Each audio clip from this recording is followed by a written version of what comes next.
Shalom a todos, este es el Ministerio Yeshaya 61. Estamos en la parashá número 21 que se llama Kitizá. Kitizá significa cuando hagas un censo. Estamos en la liyá número 7. Esta porción se encuentra en Éxodo capítulo 34, verso del 27 al 35.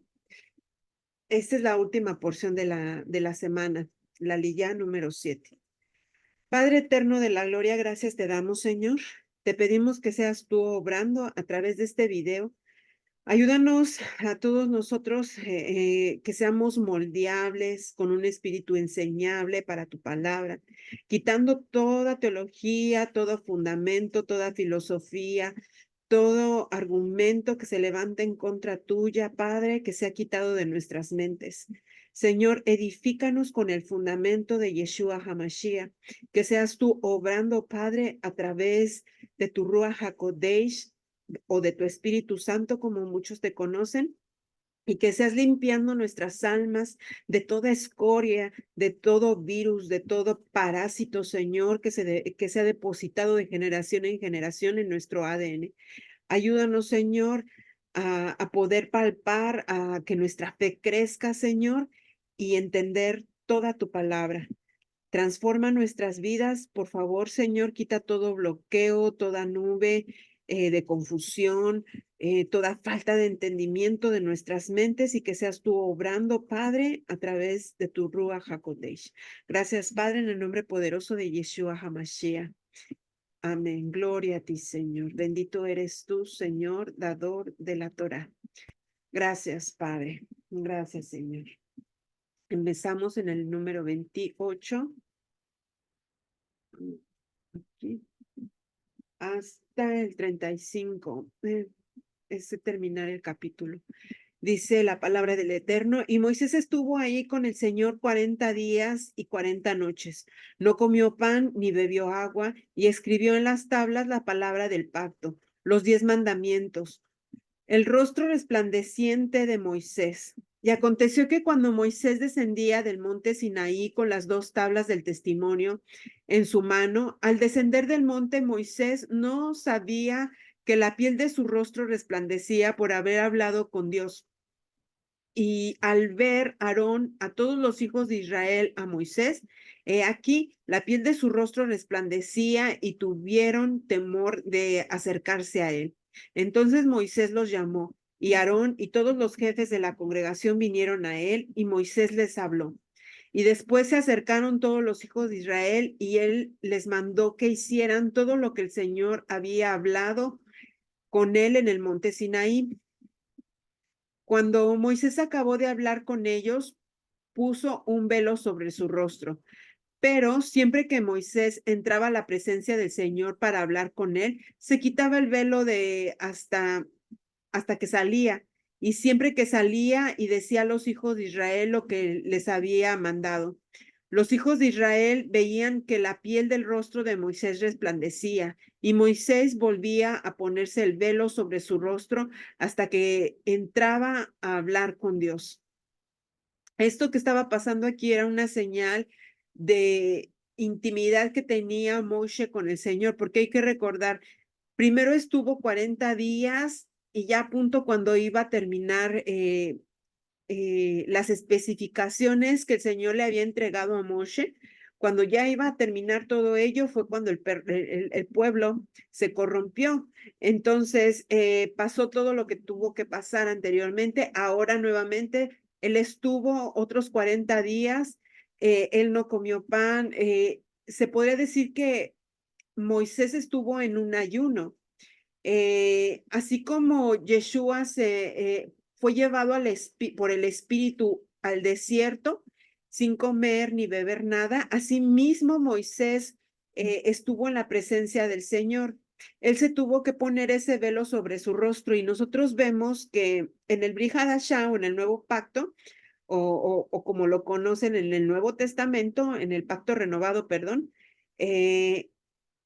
habla de ello, que ahora no entienden y todavía tienen un velo sobre sus rostros.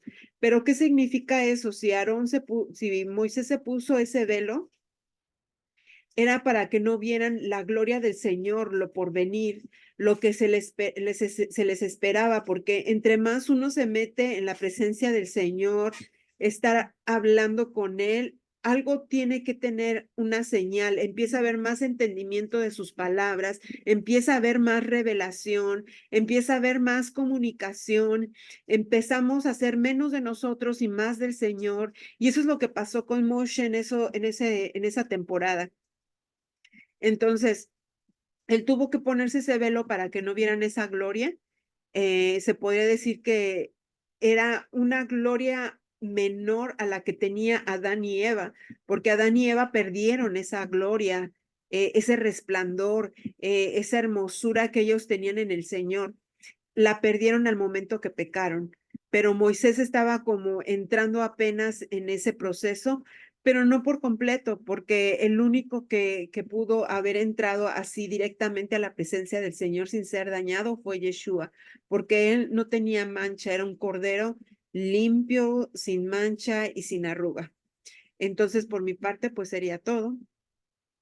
Ok. Pues sí, aquí vemos en esta parte, la última porción, vemos cómo es la renovación del pacto. Porque debemos de recordar que el pueblo de Israel había anulado el pacto anterior que se había hecho al haber hecho ese becerro de oro.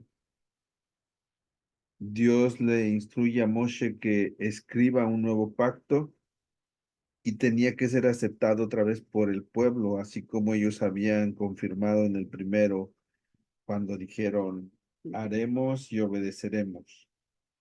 Entonces, esta vez tenían que hacer lo mismo, tenían que aceptarlo y tenían que, pues, decir esas palabras.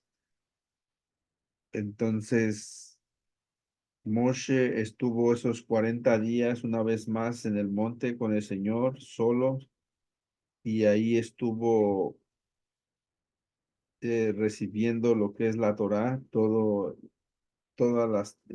las instrucciones del Padre y todo eso él lo tenía que transmitir al pueblo, lo tenía que enseñar.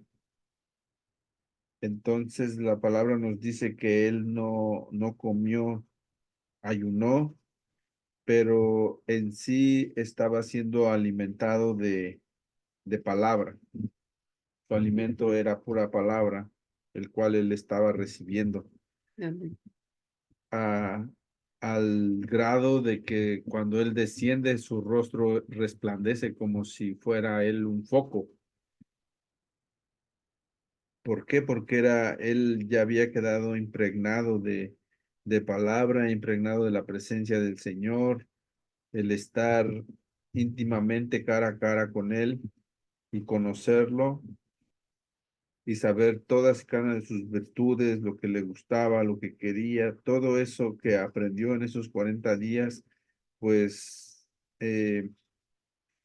yo creo que no era más que la gracia del Señor reflejada en él. Y también podemos ver, hablando de gracia, que aquí el pueblo de Israel recibe esa gracia cuando vemos que es perdonado por este pecado que cometen de Sí. idolatría. Entonces, para nosotros es como ver que la gracia siempre ha estado desde el principio, no es de que hoy en día estamos en el periodo de la gracia. Sí. La gracia del Señor siempre ha estado presente, es parte de Él, es parte de su esencia, porque vemos cómo eh, esto que estamos viendo reflejado en Moshe es la gracia del Señor, porque Él intercedió por el pueblo, un pueblo que estaba destinado a ser destruido, porque así ya lo había dicho el Señor, yo los voy a destruir. Amén. Y Él intercede y alcanza esta gracia, entonces ahora se está viendo reflejada con este brillo que Él tiene en su rostro. Y como les comento, esto fue para mí que el Señor tenga gracia y misericordia de su pueblo porque los ha perdonado por un adulterio, por una idolatría que ellos cometieron. Entonces, pues nada más me queda más que decir eso. Y pues sí, hubo varios que vemos que sí fueron asesinados por esa idolatría. Todos aquellos que se pusieron del lado de Moisés vivieron y ellos mismos, Moisés los mandó a que mataran a los que estaban en las tiendas. Entonces, es algo terrible, pero cierto, porque el momento que pasó esa división, se mostró lo que había en sus corazones y que ellos no estaban arrepentidos para nada de lo que habían hecho. Para ellos, pues esto está bien, esto fue normal, esto, o sea, no es nada. Y hay muchos que piensan hoy en día así del pecado. Ah, no es nada, simplemente se hace ya, no es nada, exageras. ¿Me explico? Entonces, desafortunadamente, el pecado tiene cara de delicia, pero desafortunadamente, cuando uno muere es cuando uno, o cuando vienen las consecuencias es cuando uno ve el lado amargo del pecado, la consecuencia. Entonces, decimos esto de lo de la gracia, porque la gracia, esto está metido en una teología de las dispensaciones. Yo eso no me gusta, esa teología, porque te pone por etapas, que eso es pura teología, y para mí la teología es filosofía y es hecha del hombre. Y no van al punto, no te enseñan nada, le aumentan a la palabra, agarran versículos sin contexto y hacen un pretexto para poder, avalar lo que ellos han dicho, lo que ellos piensan, lo que ellos creen. Y no, las cosas no son así. Las cosas es, estudias la palabra, estudias la historia, estudias todo lo necesario, si puedes, hasta la arqueología, para poder entender mejor la palabra. Y cuando sucede esto, ustedes verán que cuando empiezan a volver a retomar lo que es el Brit Hadashah, el Pacto Renovado o el Nuevo Testamento como es conocido, ustedes se van a dar cuenta que el panorama de lo que se entiende es muy diferente ahora. Ustedes mismos van a ver los verdaderos contextos. Ustedes mismos se van a dar cuenta de lo que está ahí escrito y lo que se ha interpretado mal. Y este es el punto de enseñar lo que es el Tanakh, lo que es la Torá, los profetas y todo esto. Es imprescindible que nosotros estemos funcionando y aprendiendo en conocimiento de todo esto, pero no todo es conocimiento, tengan cuidado, tenemos que tener revelación y la revelación tiene que ir unida con ese conocimiento, y porque, o sea, si no va a ser vano y vamos a estar criticando a personas que tienen revelación, pero no tienen conocimiento, y los que tienen revelación van a criticar a los que tienen conocimiento. ¿Me explico? Esto tiene que haber un equilibrio. Toda persona tiene que tener revelación y conocimiento. Y eso es fundamental para todo. Bueno, es todo por hoy. Vamos a terminar con una oración. Padre eterno de la gloria, gracias te damos, Señor, que seas tú obrando en nuestro día a día, transformando nuestros corazones, haciéndonos entender tu palabra, Señor. Que tu palabra siempre es más viva, más eficaz, más cortante que una espada de doble filo, que penetra hasta las coyunturas y no regresa vacía.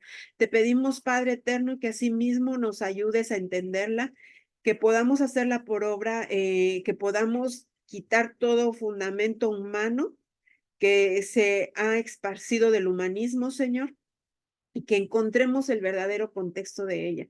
Gracias, Padre eterno, bendice a cada persona con salud, en sus finanzas, en todo lo que emprendan y hagan en sus negocios, Señor.